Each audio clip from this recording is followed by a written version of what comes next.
வணக்கம் கிரிக்கெட் ரசிகர்களே, நமது யூடியூப் சேனலுக்கு உங்கள் அனைவரையும் அன்போடு வரவேற்கிறோம். இன்று நாம் பார்க்க போகும் செய்தி ஒட்டுமொத்த இந்திய கிரிக்கெட் உலகையே ஒரு நிமிடம் அதிர்ச்சியில் உறைய வைத்துள்ளது என்றுதான் சொல்ல வேண்டும். ஆம் நண்பர்களே, IPL 2026 திருவிழா ஒருபுறம் கோலாகலமாக முடிந்த நிலையில் அடுத்த வரவிருக்கும் ஆப்கானிஸ்தான் அணிக்கு எதிரான 3 போட்டிகள் கொண்ட ஒருநாள் கிரிக்கெட் தொடருக்கான 15 பேர் கொண்ட இந்திய அணியை BCCI அதிகாரப்பூர்வமாக அறிவித்துள்ளது. இந்த அறிவிப்பு பலருக்கு பெரிய ஆச்சரியத்தையும் பல கேள்விகளையும் எழுப்பியுள்ளது. ஏனென்றால் அணியில் நாம் வழக்கமாக பார்க்கும் பல நட்சத்திர வீரர்களின் பெயர்கள் இடம்பெறவில்லை. ஜடேஜா, சிராஜ், ஜெய்ஸ்வால் போன்றோர் அதிரடியாக நீக்கப்பட்டுள்ளனர்.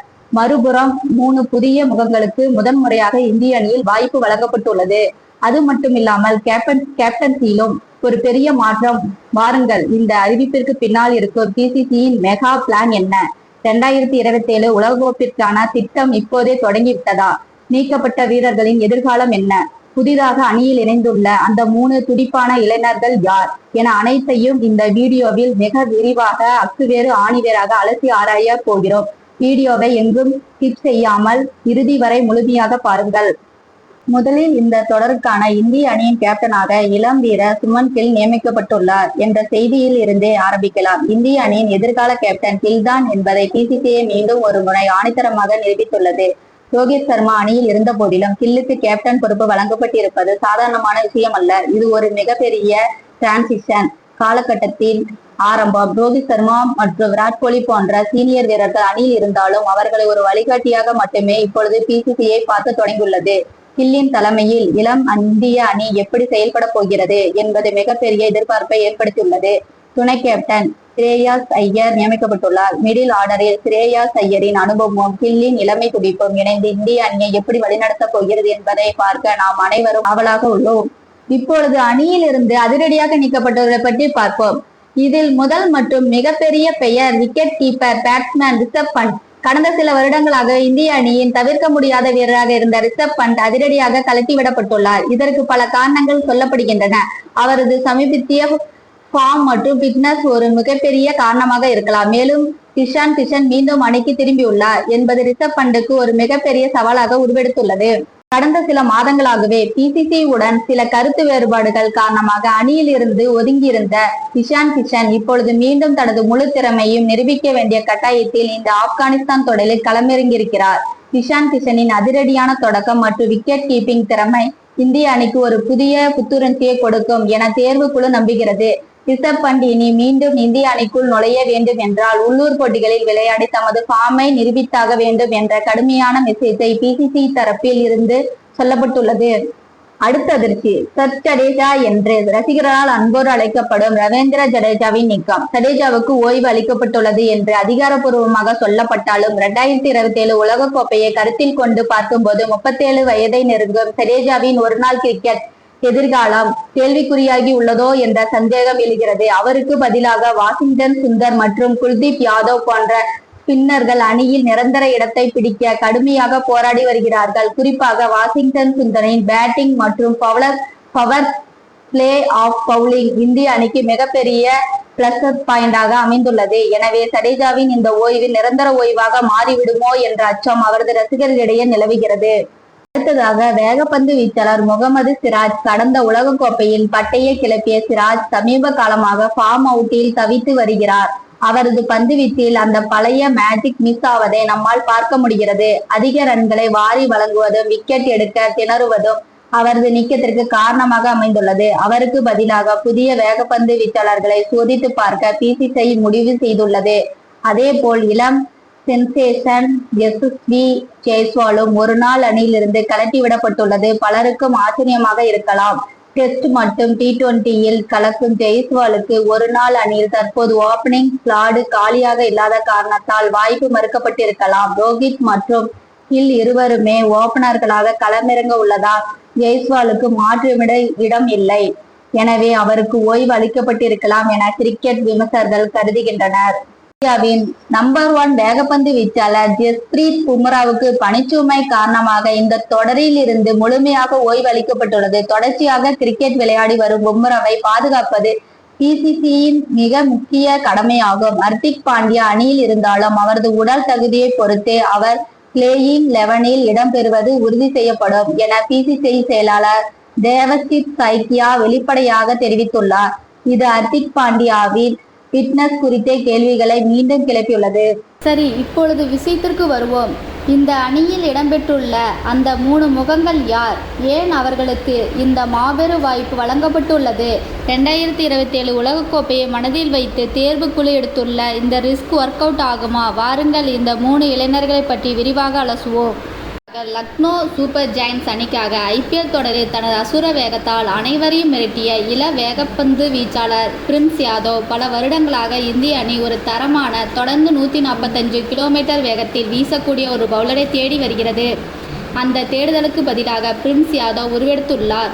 உள்ளூர் போட்டிகளில் தொடர்ச்சியாக சிறப்பான ஆட்டத்தை வெளிப்படுத்தி வரும் பிரின்ஸ் யாதவ் பவர் பிளே ஓவர்களில் ஸ்விங் செய்வதிலும் டெத் ஓவர்களில் யாக்கர்களை மிக துல்லியமாக வீசுவதிலும் வல்லவர். ஸ்ரேஷ் பாம் அவுட்டில் இருக்கும் இந்த நேரத்தில் பிரின்ஸ் யாதவுக்கு வழங்கப்பட்டுள்ள இந்த வாய்ப்பு அவரது கிரிக்கெட் கெரியரை எங்கேயோ கொண்டு செல்லப் போகிறது.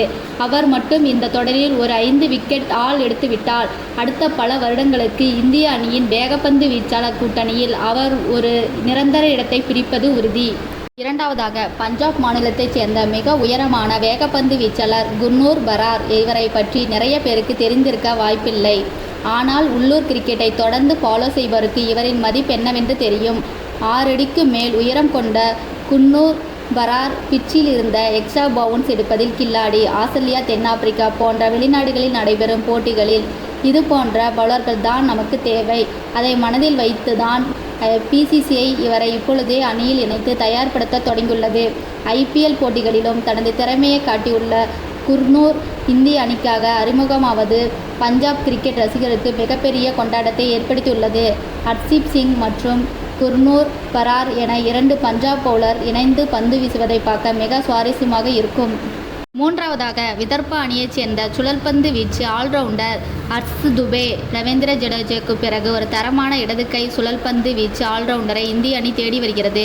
அக்சர் பட்டேல் ஒரு புறம் இருந்தாலும் ஒரு பேக்கப் வீரராக ஹர்ஷ் துபே அணியில் சேர்க்கப்பட்டுள்ளார். சமீபத்தில் முடிந்து ரஞ்சி கோப்பை மற்றும் விஜய் ஹசாரே தொடர்களில் விதர்பா அணிக்காக பேட்டிங் மற்றும் பவுலிங் என இரண்டிலுமே கலக்கியவர். துபே பந்தை நன்றாக டர்ன் செய்யும் திறமையும் நெருக்கடியான நேரங்களில் நிலைத்து நின்று சிக்சர்களை விளாசும் பேட்டிங் திறமையும் இவரிடம் இயல்பாக உள்ளது. ஆப்கானிஸ்தான் அணியில் பல தரமான சுழல்பந்து வீச்சாளர் உள்ள நிலையில் அவர்களை எதிர்கொள்ளவும் அவர்களுக்கு பதிலடி கொடுக்கவும் ஹர்ஷ் துபே போன்ற ஒரு துடிப்பான ஆல்ரவுண்டர் இந்திய அணிக்கு மிகவும் தேவை. அணியில் உள்ள மற்ற வீரர்களை பற்றி பார்ப்போம். மிடில் ஆர்டரை பலப்படுத்த KL ராகுல் மற்றும் ஸ்ரேயாஸ் ஐயர் உள்ளனர். விக்கெட் கீப்பராக KL ராகுல் செயல்படுவாரா அல்லது இஷான் கிஷன் செயல்படுவாரா என்ற மிகப்பெரிய போட்டி இருவருக்கும் இடையே நிலவுகிறது. இஷான் கிஷன் ஓப்பனிங்கில் இறங்கினால் KL ராகுல் நம்பர் 5-இல் விளையாட வேண்டிய நிலை வரும். இன்னொரு சுவாரஸ்ய விஷயம், ஆல்ரவுண்டர் நிதிஷ் ரெட்டி அணியில் சேர்க்கப்பட்டுள்ளது. வேகப்பந்து வீச்சு ஆல்ரவுண்டரான நிதிஷ் ரெட்டி ஹர்திக் பாண்டியாவுக்கு பதிலாக மாற்று வீரராக தயாராகி வருகிறார். ஒருவேளை ஹர்திக் பாண்டியா பிட்னஸ் சோதனையில் தோல்வியடைந்தால் நிதிஷ் ரெட்டிக்கு பிளேயிங் 11-இல் நிச்சயம் வாய்ப்பு கிடைக்கும். ஸ்பின் டிபார்ட்மெண்ட்டை பொறுத்தவரை China man bowler Kuldeep Yadav மற்றும் வாஷிங்டன் சுந்தர் ஆகியோர் அணியில் உள்ளனர். வேகப்பந்து வீச்சு படையில் பிரசித் கிருஷ்ணா மீண்டும் அணிக்கு திரும்பியுள்ளார்.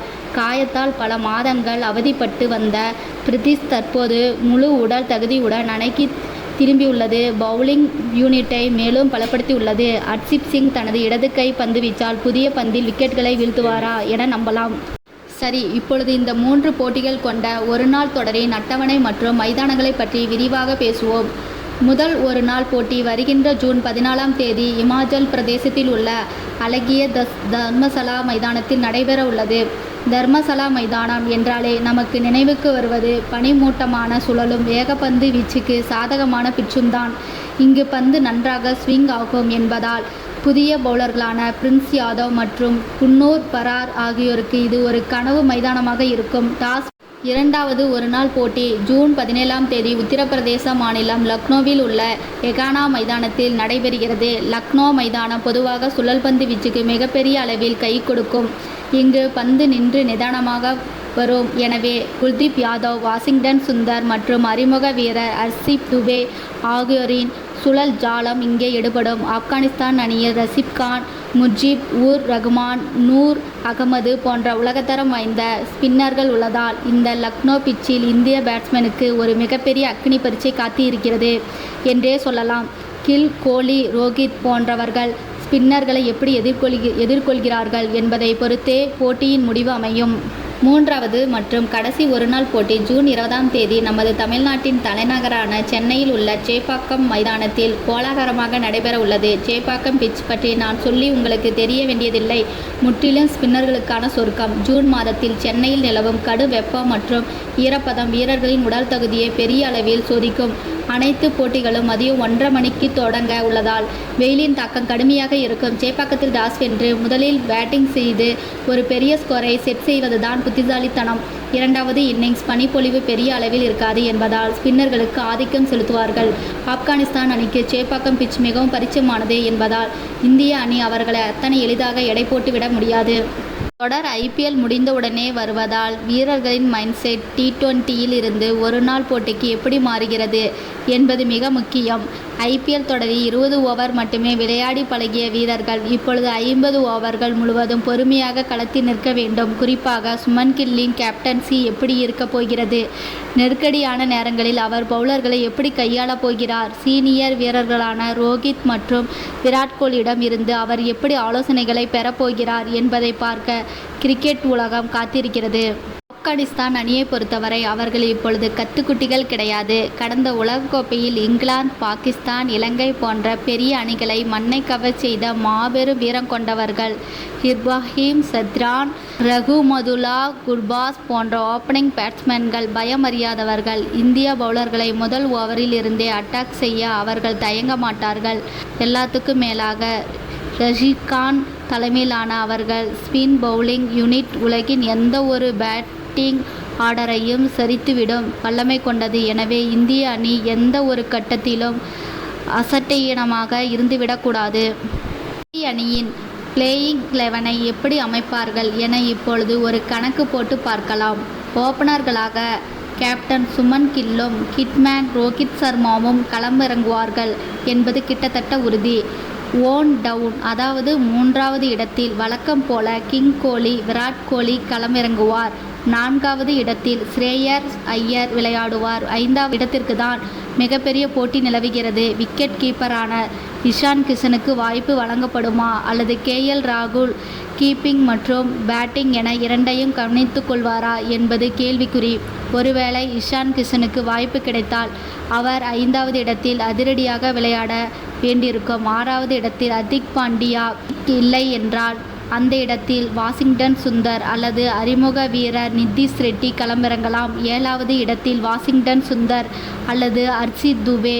8வது இடத்தில் குல்தீப் யாதவ். 9, 10 மற்றும் 11வது இடங்களில் வேகப்பந்து வீச்சாளர்கள் ஹர்தீப் சிங், பிரதீஷ் கிருஷ்ணா மற்றும் அறிமுக வீரர்களில் ஒருவரான பிரின்ஸ் யாதவ் அல்லது குன்னூர் பரார் என பிளேயிங் 11 அமைய அதிக வாய்ப்புள்ளது. இந்த தொடரின் முடிவுகள் வரவிருக்கும் சாம்பியன்ஸ் டிராபி மற்றும் 2027 உலகக்கோப்பைக்கான இந்திய அணியின் அடித்தளத்தை அமைக்கும். சீனியர் வீரர்களுக்கு மெல்ல மெல்ல விடை கொடுத்துவிட்டு இளம் வீரர்களை கொண்ட ஒரு புதிய பலமிக்க படையை உருவாக்கும். PCCயின் இந்த மாஸ்டர் பிளான் எப்படி செயல்பட போகிறது என்பதை காலம்தான் பதில் சொல்ல வேண்டும்.